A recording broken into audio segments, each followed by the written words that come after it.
Horns up and welcome to a brand new episode of Headbanger's Kitchen. My name is Sahil and I'm also known as Demon Stealer.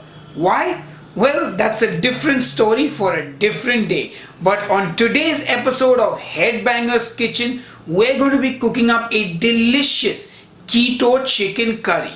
Now, if you've been following Headbanger's Kitchen, you know that I've already made a creamy chicken curry recipe. You can click here on the I button and watch that video. Now, what's different about today's recipe? Today's recipe is more rustic, it's more homely, it's the kind of curry you would eat in somebody's house in India. Of course, having said that, I must inform you guys that curry across India is very different. Every state of the country has its own cuisine and its own way of making curry. But anyway, that's enough jibber jabber from me. Let's go and cook this delicious keto chicken curry. So we're going to start by marinating our chicken, and to make the marinade, I'm taking about 60 grams of full fat yogurt. To the yogurt, I'm going to add some salt, some red chili powder, some turmeric, some coriander powder, some garam masala powder, some cumin powder, a teaspoon of ginger garlic paste, and the juice of half a lime. And of course, being the culinary badass that I am, I squeezed in the juice along with the seeds. Anyway, don't worry, I'll pick those seeds out sometime later, off camera. Anyway, give that all a good mix and make sure everything is well incorporated, and the marinade for our chicken is ready. Now there's nothing else to do but add the chicken into that marinade and give it all a good mix. Now I'm using an entire chicken which has been cut specifically for curries, and it comes without the skin, but of course you can use leg pieces, thigh pieces, breast pieces, whatever you like. Anyway, once you have given it all a good mix, just set it aside and let it marinate while we get on with the curry. So the first thing I'm going to do is get my wok on the stove, and I'm using a wok so that you guys can see better what I'm doing. It's just easier to film with, but of course you can use a nice heavy bottom saucepan. And to the wok you're going to add about 2 tablespoons of desi ghee. Since I don't have any at home, I'm using bacon fat. You can also use coconut oil, you can also use olive oil, it's completely up to you. But for me, bacon fat it is. Now once your cooking fat is nice and hot, I'm going to add in about 100 grams of finely chopped red onion. You can also use white onion, no problem. And I'm going to give this a little bit of seasoning with some salt. And then you want to give that all a good mix. Now friends, we're going to cook these onions low and slow and let them develop color and flavor. You basically want to cook the onions for a nice long period of time till they get nice and golden brown. Not translucent, not black, beautiful golden brown.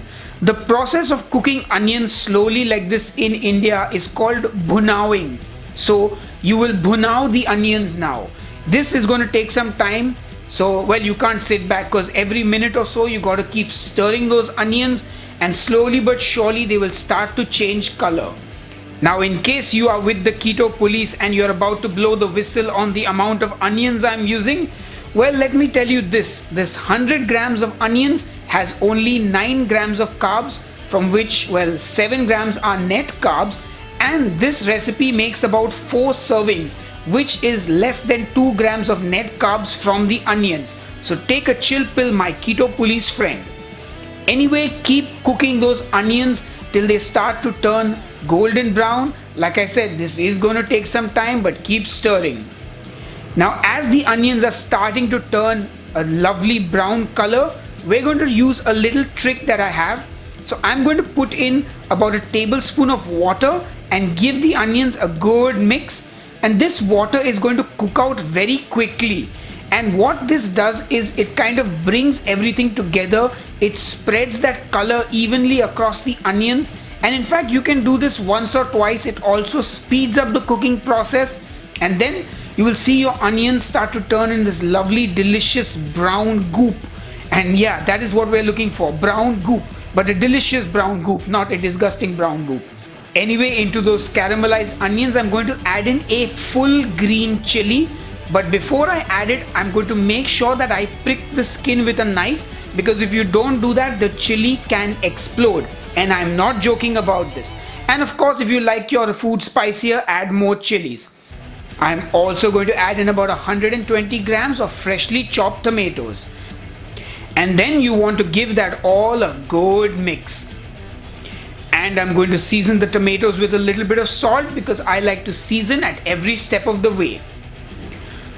So give it all a good mix, and now once again you want to cook the onions and tomatoes down together into a nice delicious gravy base. This is how most Indian dishes are created, onions and tomatoes. And we're going to do the same water trick that I did with the onions. So a tablespoon of water, give everything a good mix, let it cook out. Do it again, repeat the process till the tomatoes have cooked down and you've got a nice, almost like a curry paste going there, but it's actually just sort of what is your curry sauce actually, as you would call it, or as we call in India, curry, just curry. This is curry. Anyway, once your tomatoes have cooked down and they look perfect, we're going to add in the chicken. And make sure that you waste none of the marinade that's left in the bowl. Make sure you scoop it all out. And of course, you all know what to do. You give it all a good mix. Now I won't season this with salt because I have already seasoned the marinade of the chicken. Anyway, you're going to give this all a good mix. You want to sort of bunao the chicken now with everything. You want to make sure the chicken is well coated in all those onions and tomatoes. And now I'm just going to cover the chicken and let it cook. Anyway, while that's happening, I'm going to take the bowl in which we marinated the chicken. I'm going to add in some water and make sure I get all that marinade out of that bowl. And then I'm going to pour that water into the chicken and give it all a good mix. And now you're just going to cover it and let it cook for about 15 to 20 minutes till the chicken is fully cooked. But of course, don't forget halfway through to always open it up, check your curry, give it a good mix, make sure nothing is sticking or burning. If you want it to reduce faster, don't cover it, just let it cook open. Otherwise, cover it and let it cook. After about 20 minutes, I've opened it up and oh yeah, that looks so good. The chicken curry has cooked down to a beautiful consistency. This is nice and thick, just how I like it. And of course, that looks so fantastic. But we are not done just yet. I'm going to finish this off with a nice tablespoon of butter. Oh yeah. And of course, fresh coriander, because I just love coriander in my chicken curry. And that's it, my friends. Pretty simple. Our chicken curry is ready and it looks absolutely delicious. Now, of course, you can add heavy whipping cream if you want a creamier curry, or if you want to have a sort of coconutty flavor, you can use coconut milk as well. But I'm going to just do this simple rustic home style curry. Anyway, enough jibber jabber, time to taste. Hey folks, it's time to taste this chicken curry and I am excited. It looks so good. So I found a little piece of chicken here, get some of that gravy, and of course you can enjoy this with cauliflower rice. That is banging. Oh yeah. Oh man.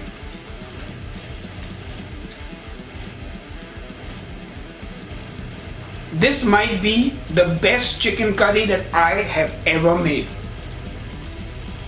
It is so delicious and I love the fact that there's no cream in it, there's no coconut in it. And before the keto police start to get on my case, this is only 5 net carbs per serving for the gravy. So I don't know about you, but I can give 5 carbs to a beautiful chicken curry.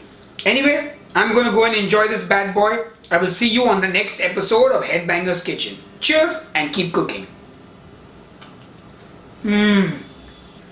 Well, are you still wondering why I call myself Demon Stealer? Well, I am a heavy metal musician and I have been for the last 18 years of my life. And when I was 16 years old, I wanted a stage name, since all my favorite heavy metal musicians had a stage name as well. And being a sort of not so well-read kid at the time, I couldn't come up with anything other than Demon Stealer and Demon Slayer. And since Demon Slayer was way too cheesy for my liking, Demon Stealer it was. Anyway, I'm going to link you to some of my music. If you're interested, check it out. And I will see you on the next episode of Headbanger's Kitchen, I guess. Cheers.